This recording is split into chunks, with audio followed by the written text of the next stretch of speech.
Hi guys, I'm Alik Uribe, and today we're going to talk about his popularity. And the first verse we're going to go through today is Luke 9:25. And it reads, "What good is it for someone to gain the whole world and yet lose or forfeit their very self?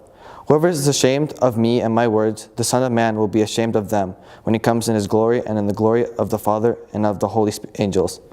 And basically what this reads is, it doesn't matter what's around the world to us, it doesn't matter what we do for God and what we do for Him and kind of achievements that we get in heaven, basically. It's been repeated in the Bible that the items that we have on this earth does not matter to us, because the only thing that matters is God and being in heaven with Him and being His worker and being an angel. Everything else we have here, like cars, money, and houses, it doesn't matter as much, because the things are temporary and life in heaven is eternal. And the next verse we're going to talk about today is Romans 1:10. Actually, Galatians 1:10. And it reads, "And am I now trying to win the approval of the human beings or of God? Or am I trying to please people? If I were still trying to please people, I would not be a servant of Christ." And being popular with people who don't follow Christ or believe what you believe in is not important to you, because when you follow them and believe and do what things they do, it basically prevents you from coming to heaven and blocks you from it.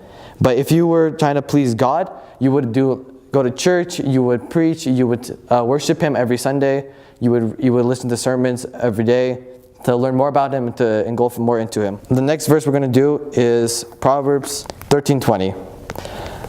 It reads as, "A walk with the wise and become wise, for a companion of fools suffers harm."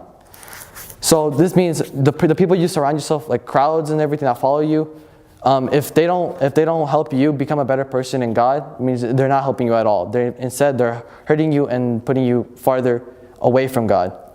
And we'll read it again.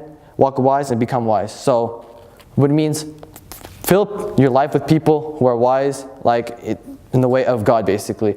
Let them teach you how to become a better person and teach them how to become a better person as well. And if you walk with companion of fools, you'll suffer harm, as in you won't come into heaven, or you will do things that will prevent you from coming to heaven. And my final verse we're going to talk about today is Romans 12:2. It reads, "Do not conform to the pattern of this world, but be transformed by the renewing of your mind. Then you'll be able to test and approve what God's will is, His good, pleasing, and perfect will."